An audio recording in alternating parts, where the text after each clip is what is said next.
Hello my lovely people, welcome back to another video. We are talking about why I am not putting my marriage on hold and why you shouldn't be doing that either, especially if you have kids, young children or kids of anything.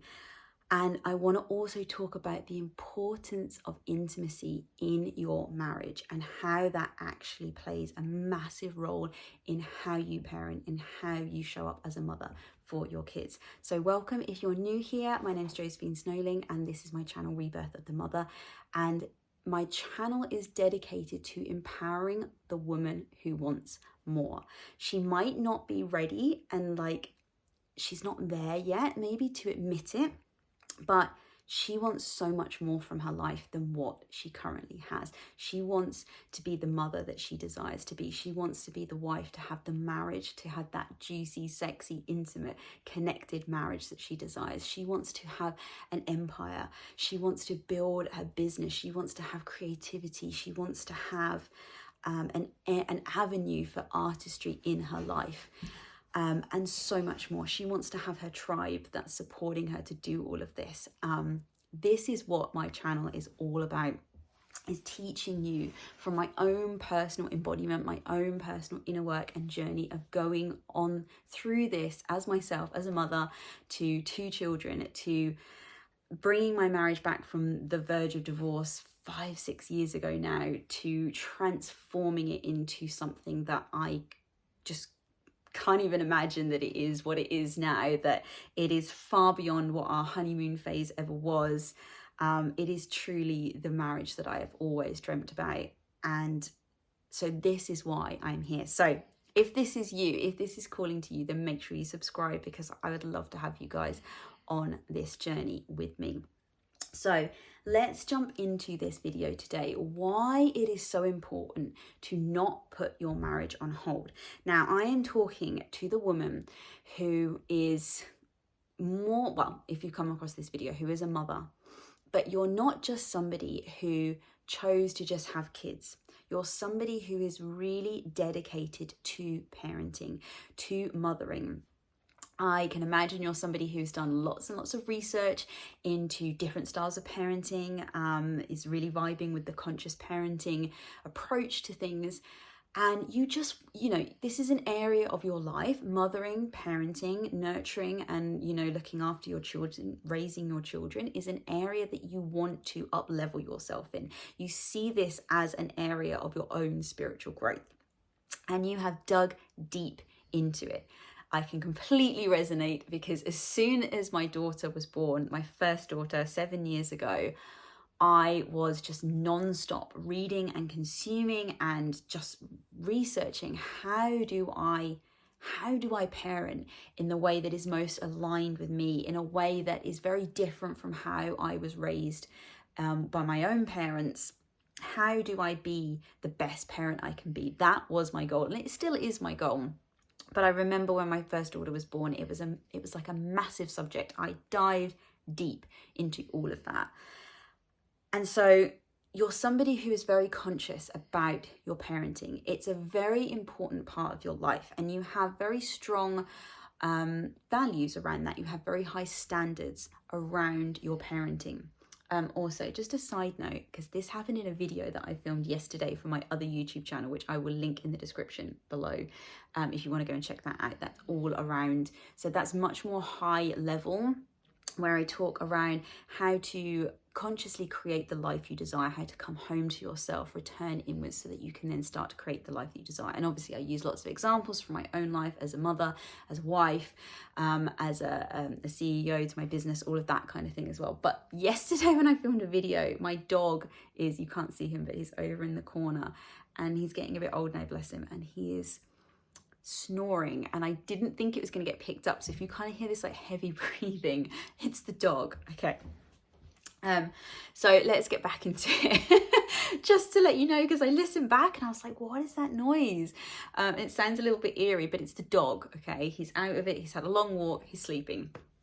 Okay, so yes, you're somebody who parenting is you have a lot of really strong parenting values, and you make a lot of your life decisions based around those values that you have.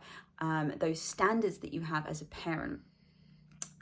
But one of the things that I am guessing, especially if you've landed on this video, if you've found your way to this video, is that for probably a whole host of different reasons, your marriage, your relationship, your love life with your partner is kind of having to take a bit of a backseat.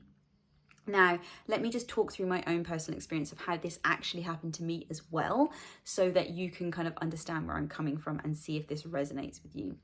So for me, like I said, I deep dived into this world of parenting. I remember before I had my daughter, I had these like really vastly different ideas of how I was actually going to parent. And then as soon as she was here and in my arms and I was kind of stuck in the thick of being a mother, everything completely changed.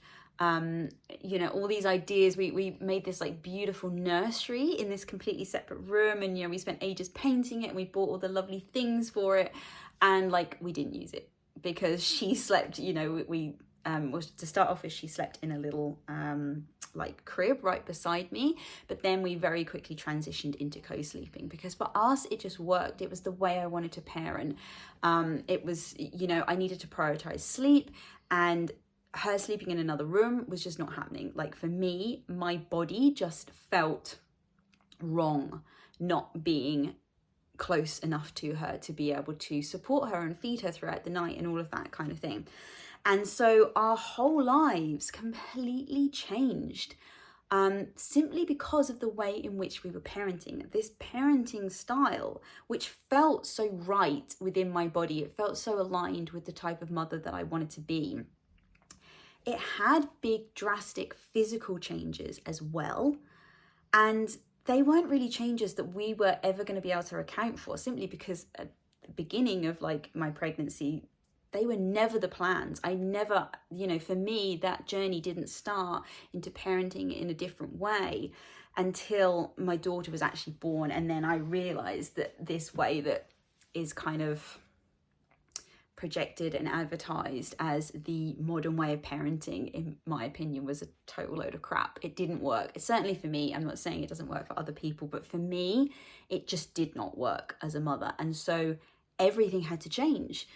And because of that, I was deep diving. I was learning how I had to change my whole entire life around in order to become the mother that I wanted to be. And because that was such a deep-rooted desire that I had, to mother in this certain way, the way that I wanted to feel when I was parenting, and also just following my own body's like instincts, my own gut instincts around things about, like I say, like just not feeling right, being separated from my baby, having my baby in another room, all of that kind of thing. I was listening to what my body was trying to communicate to me. I was listening to what my nervous system was trying to communicate to me as well.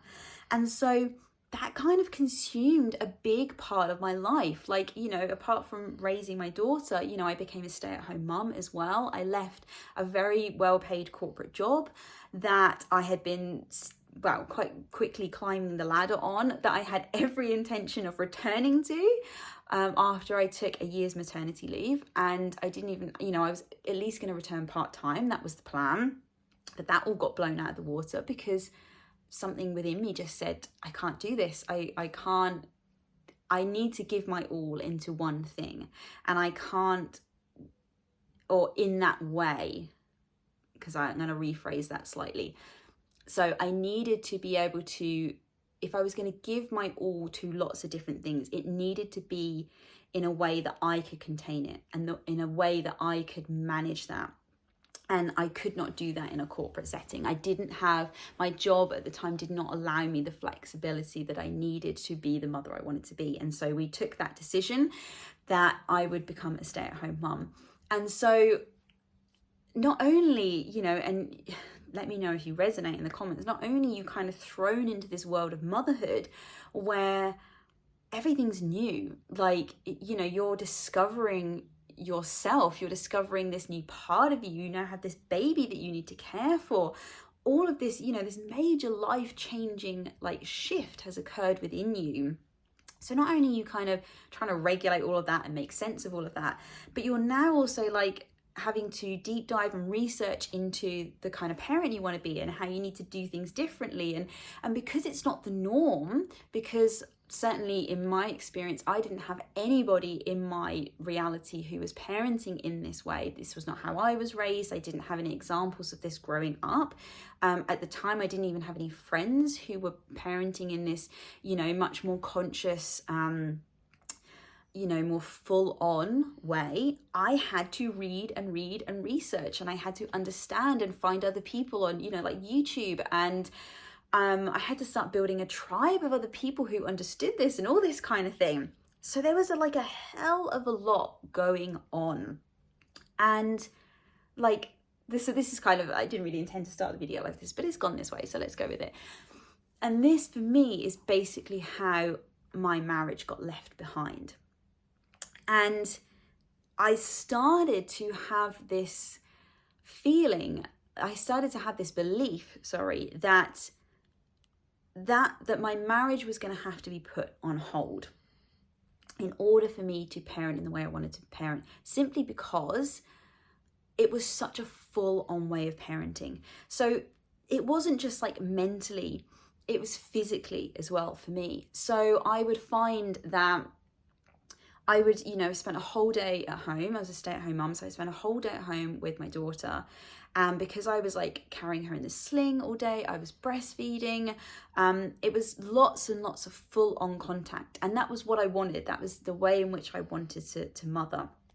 But then come to the evening when my husband came home, I was kind of touched out. I was exhausted. I was drained. Now, let me put this caveat in here. This was not because I was parenting in this way. It was because of the way in which I was kind of managing that within my own head, within my own body. I am not advocating for the fact that when you parent in this way, this is the result of it. But this was what kind of happened to me along the journey. And so intimacy was completely put on the back burner. And especially because we co-slept as well. So we had our daughter in our bed, our marital bed, which used to be the center, the central place to be intimate with each other, had disappeared. Overnight, it was suddenly oh, okay, there's a small baby in the bed now. So that's not really even an option. So there was all of these kind of lots of physical changes as well as emotional and mental changes that were going on that kind of just left my marriage going, what's going on here? And my poor husband just sort of trailing along for the ride and not really understanding his place. And he was trying to respect my personal space of understanding that I was touched out, and so he wasn't then instigating anything because he knew I was tired, all of this kind of stuff. And so this for us led to a real breakdown in our marriage. So it got to 2 years after the birth of my first daughter, and I was at the point where it was kind of make or break. I said to myself, something needs to change. This is not the marriage I signed up for. It wasn't exciting anymore. It wasn't thrilling. We were like roommates. We were just two people living together, raising a child, and that was it. I did not feel like husband and wife.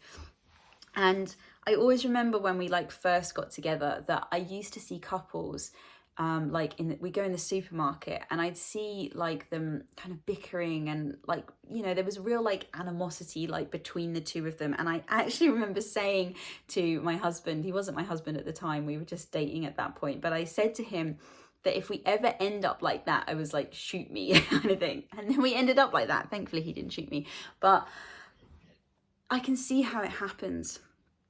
But I am here to tell you the other side of that. So we are, 5-6 years down the line now from that point of where we kind of had that major breakdown, where I was this marriage is not fulfilling me in the way that it needs to. And the heartbreaking thing about that was that I knew I loved my husband. It wasn't that there wasn't any love there anymore at all. I knew that he was still the person I wanted to spend my life with. He was the person I wanted to raise my kids with and, have a life together.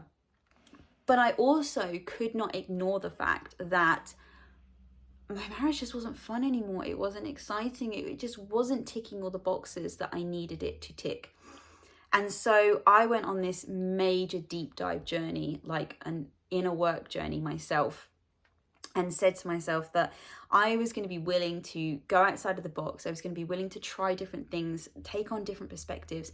And I kind of did almost what I did with this parenting thing. So as soon as I had my daughter, and I realized this wasn't working, it forced me into deep diving into a different way. And the same thing happened with my marriage as well. And so yeah, we went on that journey, and I can tell you now, like I said, 5-6 years down the line, my marriage is completely unrecognizable to what it was 5-6 years ago. It's just everything that I've ever wanted from a relationship. And it's intimate, it's connected, it's sexy, it's it's fun. It does not feel anything like roommates anymore. Like, if our marriage continues to deepen and become more intimate in the way that it is, I guarantee that my kids are going to be very soon, they're kind of getting to that point as they're starting to get a bit older, constantly oh God, mom and dad, but I so want that for them. I want them to see, to be able to know what it's like to, I'm trying to search for the right word here, to be able to, I want to model what that kind of relationship is like for them. I want them to be able to see that, to take that example into their own lives so that they can find that and have that kind of relationship with somebody else for them. And this is one of the reasons when I go back to on my list that I've written down for this video, is why you should not be putting your marriage on hold. And there's a whole host of other things that we'll go through as well. But you owe it to your kids as much as you owe it to yourself as well, to model for them what true love looks like between a couple. I remember growing up, my parents divorced when I was 7, and I don't really remember too much prior to being 7, actually. I don't have a very good memory of my really early years. But I never saw that. I never saw my parents behave in that way. And I'm not saying that was a detriment to me, because actually it fueled me, because I realized that this was something I really didn't want. And it actually was the thing that motivated me, even from a very young age. I always remember saying to myself that when I walked down the aisle to the person that I married, I wanted to have no doubts. There was going to be no cold feet whatsoever in sight when I walked down that aisle and made that commitment to that other person. And I'd never had that. But it didn't mean that even though I didn't have that breakdown didn't start to occur. And this is you have to think about this. And I'll link the video below. I did another video a while back, so I'm only just reinstating this YouTube channel. This YouTube channel has been kind of quiet for a while now, but I'm getting back into it because I really, something keeps calling me. I keep talking to friends. I keep having other people that come and speak to me about this, and I feel like these stories need to be shared. I want to empower women, and especially mothers, to know that they can still be the mothers that they desire to be whilst having all of these other things as well, and you don't have to sacrifice how you want to mother. And I think the reason why we feel like we have to put all those other things aside is because when you find out and you really live what it's like to truly mother, and I don't think a lot of women actually get to do this. There's a lot of women out there who are mothers, but who have allowed themselves the real privilege to understand what it truly means to mother a child. It's so precious to you, and you don't want anything else to interrupt that. You don't want anything else to distract from that. And I completely resonate with that. I know what that feels like when you hold such strong values to be the kind of parent you want to be. But I also want to tell you from my own personal experience that when you start to learn how to incorporate all these other areas, all these other desires that I know you want, that I know that you're kind of harboring, but you're probably out of guilt, not admitting to, because again, like fear of what happens if you start to admit that you want more than what you kind of already got. What actually happens when you start to allow yourself to have more, when you start to expand your capacity to hold more, is your parenting just up levels. Your, like, the way in which you mother, just like it starts to amplify, and especially with your marriage. So let's just like talk about so one of the things that I like to point out to people who have this kind of idea of, you know, we're going to put our marriage on hold kind of thing, because, and this is what I hear a lot, is that, well, the kids aren't little forever, and they'll be grown up soon, and so our marriage can wait. Now, I do kind of follow the theory that our kids won't be young forever, and you don't want to miss out on things with them completely. I understand that. But you also, you don't want to put on this martyrdom hat of being that mother who sacrificed all of these things to give her child the childhood, the rearing that you wanted for them. Your children have not asked you to do that. Your children have not asked you to sacrifice anything for them. And what happens is when you start to sacrifice those other parts of you that are also, as much as you might not be admitting to them yet, incredibly important to you, they're still deep held desires, just as deeply held as your motherhood desires are, is that resentment creeps in. And that resentment spills out onto your husband, it spills out onto your kids, it spills out into your friendships, it spills out into every area of your life, because you are holding yourself back in order to kind of supposedly be the mother that you desire. But when you start to drop into understanding that you can have all of this, that is when you really step into your power as a mother, and not just as a mother, but as a woman. Okay. And because think about your marriage, right? This is the thing that I like to tell people when they talk about this, is that there is no other relationship that you have in your life with anybody else where you are intimate in that way, where you have sex with anybody else, unless you have a slightly different relationship. But I imagine if you've kind of got that relationship, you tend to have to be a very grounded individual to hold that. And so I'm assuming that's kind of not the position that you're currently in.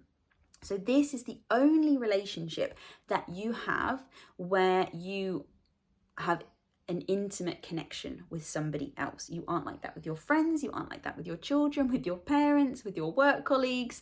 Nobody else apart from this man that you have chosen to marry, to do life with.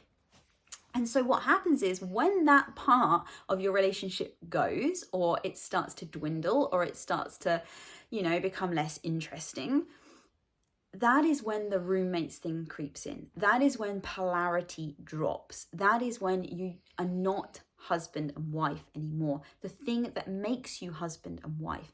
Now, yes, it is about doing life together and having each other's backs and being each other's best friends. I totally sync up with all of that. But it is also this relationship that you've decided to be intimate with somebody. Now, there are lots of different forms of intimacy. Intimacy doesn't have to just be physical sex. It doesn't even have to be physical penetration. But unless you have consciously come to the table and you are choosing other avenues in which to still have that intimate relationship with that person, then you simply are not having it. And this is why, sex or, just being intimate sexually with your partner is the easiest way in which to do it. And so when that goes, that is when the relationship starts to break down. And this is why I kind of just don't buy a lot of it when people say, we're just going to put it on hold, we'll just pick it up. Because the thing is that, why is it that, ask yourself the question, is my marriage, is my relationship that unimportant that it has to wait to be prioritized? Why can you not prioritize parenting your children and your marriage at the same time? And a lot of the time, the reason is because people don't understand how to do it. Most of us have never had examples in our life of our parents doing this, of, anyone in our family and our friendship groups doing this. There is not a lot of examples out there. And so, and most of like the films and, the Disney stories and all of that kind of thing, they show love and romance up until the point at which they get married. But it's very rare you see like stories about relationships beyond that, when you start to add things like children into the mix. And because having children is such a major life-changing event for both you and your partner, like this is where like you almost need to give your marriage extra attention and care, because it needs that through this process, especially when they're young. And I just encourage you, don't wait until they've become older to start enjoying your partner and to like love on one another and to have that area in your life, okay? Because you will regret it. So let me just check back to my notes. I just want to check if there's any other things that I want to cover. So another reason why having, bringing intimacy back into your relationship, why not putting your marriage and intimacy and all that kind of stuff on hold is so important for your parenting, is because it actually allows you to tap into another part of yourself. So if all you are doing most of your days, especially if you're like a stay-at-home mum, is mothering, that you're kind of accessing like one part of you, okay? And the feminine is all about variety, okay? We are not just like one shade, we are not just one color. Our monthly cycle shows that plainly to us, that our hormones fluctuate over a course of 28 days or whatever your cycle length is. And in that we change, we evolve, we take on like different personas. Like, yes, at our core, we are still who we are, but we love variety and we love to change. And so when you are kind of just stuck in being the role of a mother, it becomes really, like, I'll say it plainly, boring. Like, I have done that. But when it doesn't become boring, when it like enhances you, is when you activate all those other different areas of you as well. And so when you don't put your marriage on hold, when you actively like participate in your marriage and you show up to it, and when you prioritize intimacy with your partner, you allow yourself to activate another part of you, a part of you that doesn't even get close to being activated when you're mothering, because it's a very different it's a very different like persona you get to activate. I like to call her like your inner lover. And she comes out and she's playful and she's a bit dark and she's sassy and she's sexy. Like, none of those things come out whilst you're mothering, because they're not required of you. You don't need them. But to not allow those parts of you, like to allow energy to come out in that way through you, is like you doing a disservice to yourself, okay? Like, I always know, and like my husband finds this hilarious, like if I start to get really grumpy or grouchy and I'm really struggling to like get a hold of my grounding, he kind of knows. He's like, okay, right, we need some time together tonight, let's just sort it out, and we have a fantastic evening together.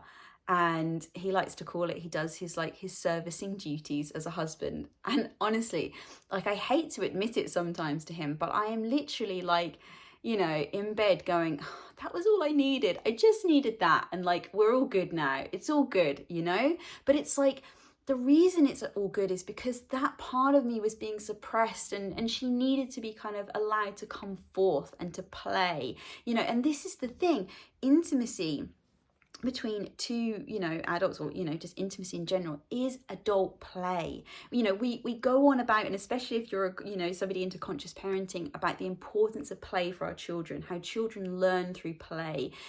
But play for an adult is not building blocks and things. Play for an adult in one way is through being intimate with our partners. Like, it allows us to explore things. It allows us to tap into different parts of ourselves. And by you not having that, you are denying yourself of that. And you're also kind of denying your kids of the benefits that that brings when you get into those states. Like I say, when that happens and my husband does his like servicing duties, as he likes to call it, like, my kids don't know that, but it's like they can sense my energy has like shifted. Like, mum's kind of calm now. She's like a bit more relaxed. Like, she's more playful again. Like, it actually brings out my playfulness, even though obviously the playfulness I have with my husband is different to what I have with my kids. It helps activate that playfulness energy within me. And then I'm more lighthearted with my kids. Like, we play more and I'm more easygoing, all of those kinds of things. Okay, let me check back to my notes.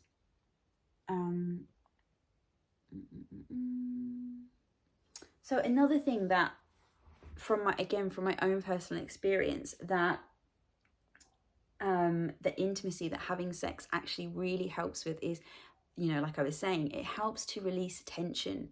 It also, really importantly, helps you to get into your body. Okay. And I think for so many of us, we get so stuck in our heads. We're so stuck in the to-do list, especially as a mom. Like, you've got a million different things going on in your head at once. All of these different things that you're thinking about for, have the kids got, have we got the sunscreen? Have we got, the spare clothes? Oh, what are we doing on Tuesday, for that play date? Like, there's so much going on in your head, and you can end up being very much like driven in your headspace. And so what sex actually allows you to do, and how beautiful to be able to do this with your partner, is it allows you to drop back into your body, to just start like feeling into your body again. And again, there are lots of other ways you can drop into your body. It's not just the only way, but it's a really fun way to be able to do that with your partner and also benefit from getting back into your body. I need to keep an eye on the time because I've got to go and pick my kids up in a bit. So I'm going to have to start wrapping this up for you guys. So yeah, that is kind of all I had on my list anyway. But I really, the whole point of this video is I really just want to urge you to rethink the whole I'm putting my marriage on hold thing until the kids have grown up. And what I have for you is a really beautiful little offering in the description box if you drop in there. And that is my guide. It's a self-led workbook that you can work through at your own pace called Reclaim Your Motherhood. And in there, I teach you all about the motherhood temple, which is what I like to call, this is the structure that I kind of live my life by. And this is how you start to learn how to incorporate your own inner connection to yourself. How you start to have like the container space to be the mother, to be the lover that you want to be in your marriage. And it also talks about how to be the artist. I haven't talked about that in this video. I'll do a whole nother video about that. But the inner artist is, like I was sort of saying earlier, the artist is the woman who wants to build her empire, who wants to create her own business, who wants to have that soul-led project that she desires. Even if it's, not a business, it's a part of you that allows that inner artist of you to come out. So it might be allowing yourself to really deep dive into a hobby or some voluntary work, or like I say, a home project, but something that allows the inner creative to come out within you.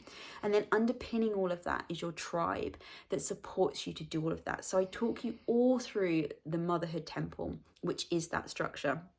And it also then walks you through how you can start uncovering all of those desires, because I know if you've landed on this video, and especially if you're still watching until the end, that you have a desire for more. And I know what that feeling to want more is like.